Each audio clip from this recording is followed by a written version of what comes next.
my name is Elisa Maridueña Temple, and it's so nice to introduce myself to you. I really am looking forward to meeting each and every one of you.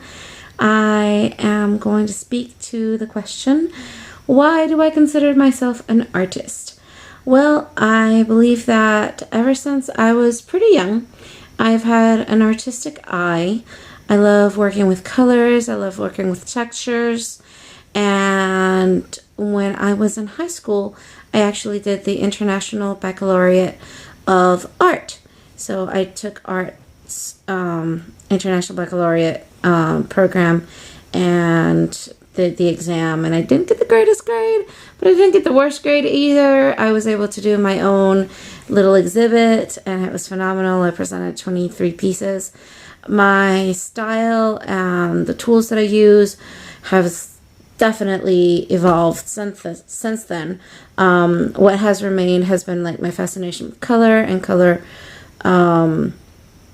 combinations. Also, at that point in time, I considered myself like an expressionist, and that's definitely still sort of like the undercurrent of my work and what I do.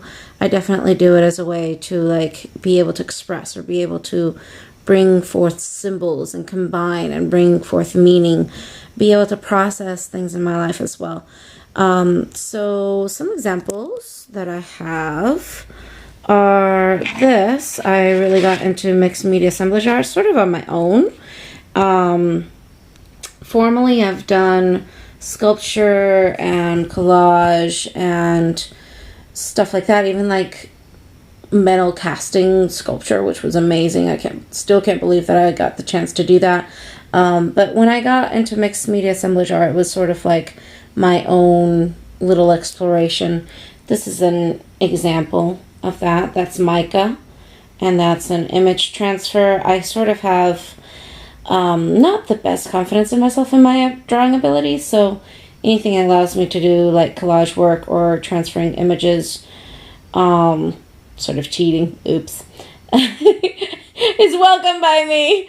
But I like using found objects.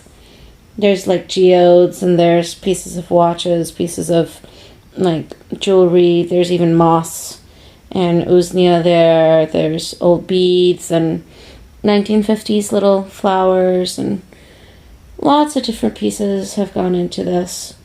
I also like working with watercolor, and I sort of have more of an abstract approach to watercolor. I like splatter and sparkly.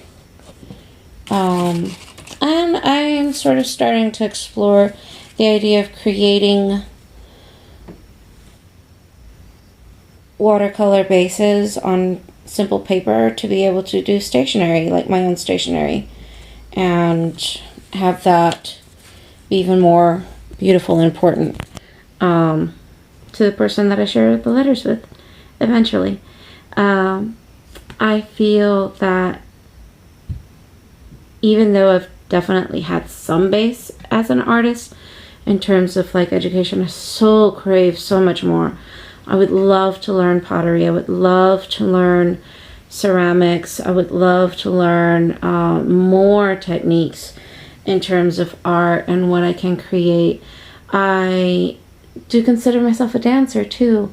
I grew up Latina. I've learned how to dance since I was 6.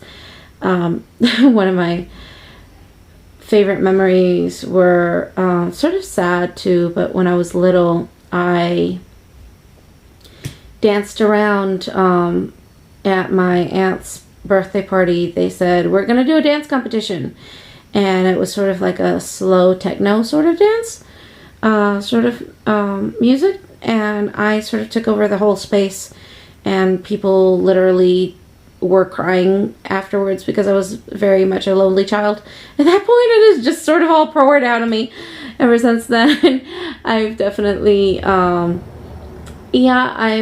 learned all your different Latin dances, but more than anything, I've explored Sweat Your Prayers and 5 Rhythms dancing, and also improv dance and improv theater through through Interplay, and I am currently in the middle of getting my teacher certification for becoming an Interplay teacher. So that's super exciting. I've also explored biodanza, which plays sort of along with the same lines of therapeutic dance, therapeutic theater, improv, and play. That's sort of my jam. And I have always said that, like, one of the biggest regrets of my life was that I did not become an interior designer. As you can see, like, I kind of have a little eye for it. This is my bedroom. And I don't know. I hope to one day be able to maybe have that be one of the things that I check off the list.